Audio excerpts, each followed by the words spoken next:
that's lights out and away we go for round number 5 of the season as Roseth takes the drivers midway through the straight before going racing, and as he does, Ryan Davis immediately goes on the offensive into turn 1. Side by side, Regan Motorsports Gustad as they make the way with the crest into 2 and 3. Gustad gets back ahead. Meanwhile, third behind everybody now, Concertina in the way into the S's here. Loads of side by side racing, including that between what was Newman and Saunders, and as they make the way down now, it's going to calm down for the drivers. In fact, that was Newman versus, I believe, Ryan Davis as they make the way out the hill, and as they clear the corners now, heading on towards what is there, turn at number 6. Thomas Asphaug has gone wrong on the exit there of turn number 5, car into the wall, so he parks up and waits now to go racing once again. I think that's going to be a tow to the pits if you can't get him to limp back home. So we've got a car around there, and I believe that's Doble who's gone for a spin, and perhaps one other driver with him, and in fact that is Whiteboard who's gone around, so it's gone very wrong for them as they make the way out to speed on the back straight by Kasper Tunsted, the pro pole sitter for Peak Sim Racing, who right now is charging on here in P6 overall. Goodness me, he loses it there coming out of turn number 5. Catches the car just in time. He won't want to make that mistake again in a hurry. Roseth is not breaking away, albeit this top 2 are absolutely storming away at the front of the field, and there's already a gap of which 3 seconds between Gustad and Davis, as Gustad since the fastest lap of this race at 18.1. He is attacking hard. Here's Gustad thinking about it. He gets closer and closer. He pulls out to the inside. Roseth meanwhile stays on his race line as they make the way into turn number 10. Heckle Gustad takes the lead of the overall and the elite class for the first time this season as he makes his way on down into turn number 12. And I can imagine right now in the evening motorsport garage they will be roaring to the delight of seeing the BMW Storm on Richard Jones, who has fallen very quickly out of what is the top 2 of the Pro class. In fact, that's at the pit lane. We've got multiple cars pointing in the wrong direction on pit lane entry. What on earth has happened there as we see a car going down? Oh, goodness me, and that's Asphaug who goes straight to the side of Jones. They're not able to react on the downhill braking zone, understandably, and you get an immediate replay of what's happened here, and a bit of argy-bargy there, I think, between what was Jones and another driver. Slight Anthony going around there in a bit of a side-by-side with another driver. We're not quite sure who that was. He may have been in contact with the Welshman, definitely feeling the crunch there an instant to really have to fight with the nose of the car as they make the way through, and that is Peter Cox off the road there on the exit of turn number 5. It's gone very wrong for Peter Cox. Giles Phillips was Cox made his way through turn number 5, hits the exit curve, their car drops off the curve and the rear lets go, comes across the circuit. There's Giles Phillips, and Phillips tries to take avoiding action, but it's too little too late. I think he only saw the car very late in the day, and that's what happened between the 2 of them. Giles Phillips with some major damage to the Ferrari. That car's going to be going into the pit lane very shortly, so it's gone very wrong for Giles Phillips. I wonder if he was involved in a bit of an incident with Peter Cox as Phillips goes round and there's contact for none other than what is their Sander Rustad, as Rustad drops out the lead of the AM class in the wrong place at the wrong time, and the Team Norway race straight. It's all going very, very wrong over the rise of turn 11. That's Mark Johnson into the wall. Also there looks like Satinda Dienza, who was doing well in the AM class. It's all unfolding in the worst possible way for so many drivers. After we look to the blimp camera here, and we're looking at Sander Rustad in particular. Now you see Phillips loses the rear of the car. Rustad ends up going into the side of him there, trying to go around, and then it all kicks off for the long train of cars that are making the way on through. So Satinda Dienza being right in the thick of that, albeit we've missed a chunk of it, but we can take another look back of what happened to Satinda Dienza from the blimp camera once again. And the TD Supersport tow driver coming into the instant here, tries to get on the brakes, but the concertina of everyone reacting sends Dienza around, and you can see there Marvin Cruz into the back of Mark Johnson in the middle of the road, which then ends up upsetting what is the momentum of your AM leader Sander Rustad. So it all went very wrong very quickly. This is Thomas Asphaug in the number 5 in the P5 position, we should say, in the AM class. He's got Satinda Dienza trying to pick his way on through. Dienza on the inside on the braking there. BMW M4 not known for its braking potential, but Dienza says, I'm going for it. And the number 10 driver gets it as he makes his way over the rise down into 12. But as we look back here to Newman versus Saunders, well, it is the closest battle. Certainly we stay with it a little bit longer. And as they make the way down towards turn number 10, you can see there Newman defending hard. But meal contact there between Saunders and Newman into the wall. And what I think there, Saunders thought there was enough space to go for the move under braking. He wasn't able to find it. It was the smallest attacks in terms of the surface area,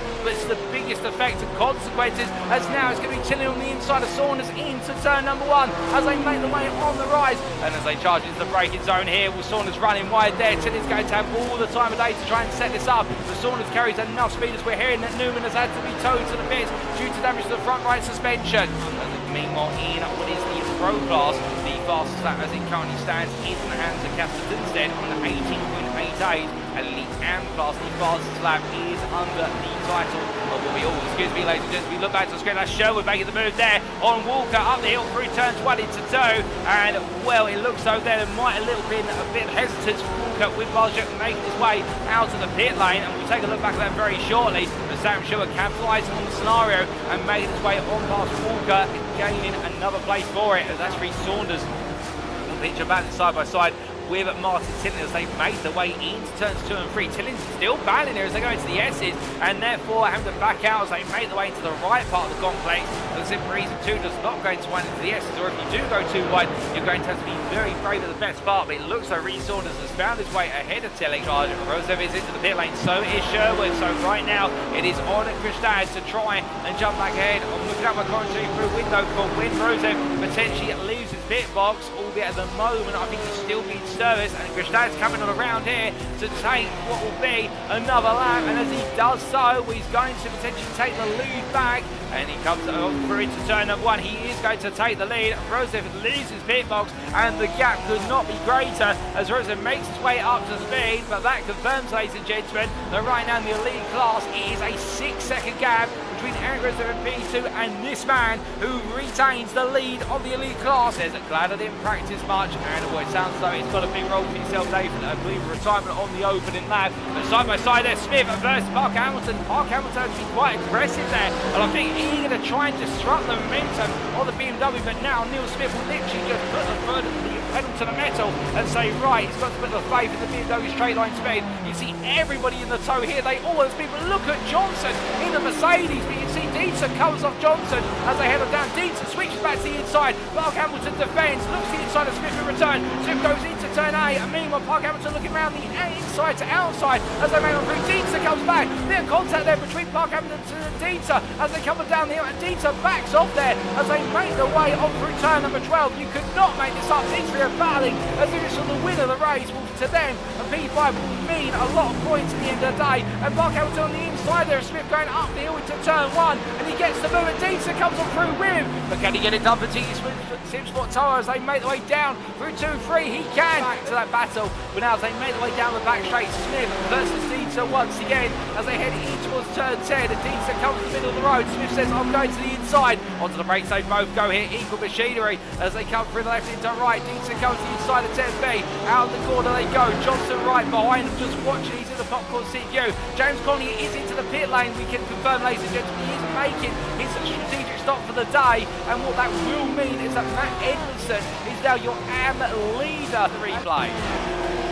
We looked to Kerry Gregorian for downforce racing, was behind Rustad at the time, so they made the way to the corner here. Was there a bit of contact between the two of them? There seems to be. Gregorian going into the back there of Rustad by a small margin, and as they came back together, you see Simon Andre Livingston there doing very much to react to the cars, but he's drinking across the circuit and making his way on around on the toe here to give a bit of straight line speed versus the monstrosity that is the M of the BMW. And as they make their way into the braking zone, Saunders on the inside here. I think it's going to be a formality in terms of the move, and Saunders gets it done, and Davis will try and come back immediately. We've been wondering when the first win of the season will come from Håkon Rustad, but as he makes his way through turn number 12, the checker flag waves, and the defending champion takes his first elite win of the season. Håkon Rustad wins here at Road Atlanta for Ignium Motorsport, and by a considerable margin as well, as Erik Roseth comes on through to take P2 in the elite class, 9.5 seconds behind, and extends his class championship lead. It will then be Reece Saunders who makes his way through to take P3 and round off the elite podium. Meanwhile, making his way on through the final quarter to take his first win of the season, the pro class, it's Kasper Tunsted who's taken pole position, and with it the winning class today for Peak Sim Racing. Brandon Hay P2 for Newbridge Esports, and it'll be Matt Strand who comes on through to make it what will be third place on the pro podium. But as he rolls the way down the hill, Strand will know it's another podium to go into his pocket, and he'll be absolutely pleased as punch with that. He's not going to quite believe it as he makes his way through the last couple of corners. You can believe it, ladies and gentlemen. Matt Edmondson, the UK Sim Racing Clark, will take his first class win of his career in UK Sim Racing GT3 League and his first win of the season, and he will take it in the end by 9 seconds over second place driver Simon Andre Livingston. And the dream of the championship win is coming alive for the Racing Lab Esports AM driver, and then it will be Sander Rustad who finishes a lap down effective, but the Team Norway Racing driver makes it a third place on the AM podium, and it has just not been his day today. After a pole lap that was to be dreamt of, it's all been a nightmare as he makes his way down into the pit lane, denied the lead twice due to incidents that he would argue is not his fault, but still that's the way it's gone for Rustad.